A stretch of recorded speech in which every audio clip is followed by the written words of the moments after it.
26મી જાન્યુઆરી પ્રજાસત્તાક પર્વની કચ્છ જિલ્લા કક્ષાની ઉજવણી નખત્રાણા રામાણી ગ્રાઉન્ડ ખાતે આન બાન અને શાનથી કરવામાં આવી હતી। સવારે 9 કલાકે જિલ્લા કલેક્ટર અમિત અરોરાએ ધ્વજવંદન કરીને તિરંગાને સલામી આપી હતી। ત્યારબાદ પોલીસ, હોમગાર્ડ અને જીઆરડી દ્વારા આયોજિત પરેડનું નિરીક્ષણ કર્યું હતું। બાદમાં કલેક્ટરે ઉદ્બોધન કરતા કહ્યું હતું કે 76મા પ્રજાસત્તાક પર્વની તમામ દેશવાસીઓને શુભેચ્છા। કચ્છડો ભયાનક ભૂકંપ પછી સોળે કળાએ સર્વાંગી વિકાસમાં ગુજરાતનો મોડેલ જિલ્લો રહ્યો છે। ભારતની લોકશાહીને મજબૂત બનાવવા દેશના બંધારણની મોટી ભૂમિકા રહી છે। આ દેશે આજે વિશ્વ કક્ષાએ વિકાસનો ડંડો વગાડ્યો છે। આ દેશ અવરોધો, વિઘ્નો અને પડકારોને પરાજિત કરીને મજબૂત નિશ્ચય સાથે વિકાસ ક્ષેત્ર હરણફાળ ભરી રહ્યો છે।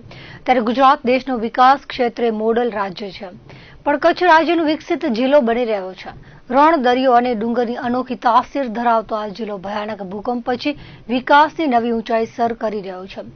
કચ્છનું રણ વિશ્વનું તોરણ બન્યું છે, તો તમામ યાત્રાધામોનો સર્વાંગી વિકાસ થયો છે। પશુપાલન ક્ષેત્રે જિલ્લો મોખરે રહ્યો છે, તો ખેતીવાડી વિભાગમાં હવે બાગાયતી પાકોમાં આ જિલ્લો રાજા છે। કચ્છની કેરી હોય કે ખારેક, તે 7 સમંદર પાર પણ વખણાવા લાગી છે। દુષ્કાળનો આ જિલ્લો નવ જોડાણ થકી મોખરે રહ્યો છે।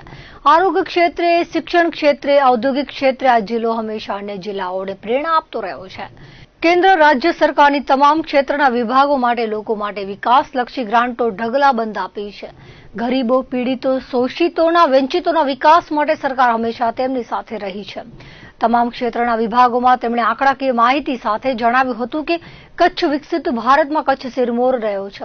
શાળા, હાઈસ્કૂલ, કોલેજના બાળકોએ 18 જેટલા રંગારંગ સાંસ્કૃતિક કાર્યક્રમ રજૂ કર્યા હતા। વિવિધ વિભાગના 9 જેટલા ટેબ્લોની થીમનું પ્રદર્શન યોજાયું હતું। વિવિધ વિભાગો નેત્ર દીપક કર્મચારી અધિકારીનું મહાનુભાવોના હસ્તે સન્માનપત્ર, ચેક દ્વારા સન્માન કરવામાં આવ્યું હતું। રાષ્ટ્રગીતનું ગાન થયું હતું। પ્રજાસત્તાક દિવસની ઉજવણી કરવામાં ખૂબ સારું આયોજન કરવામાં આવ્યું હતું। ધારાસભ્ય શ્રી ભુજ, ધારાસભ્ય શ્રી અબડાસા, ધારાસભ્ય શ્રી અંજાર બધા ઉપસ્થિત રહ્યા। વિદ્યાર્થીઓએ ખૂબ સારી કૃતિઓ રજૂ કરી, જેનાથી દેશવાસીઓમાં દેશભક્તિની એક ભાવના ઉત્પન્ન થાય અને આજે આઝાદી છે, આપણને કેટલા બધા વીરોના બલિદાન થકી મળી છે એનો પણ પુનઃ સ્મરણ લોકોને થાય અને જે વિભિન્ન આપણા ફોર્સિસ છે, પોલીસ હોય, હોમગાર્ડ હોય, જીઆરડી હોય, એના દ્વારા પણ સરસ પરેડનું આયોજન કરવામાં આવ્યું।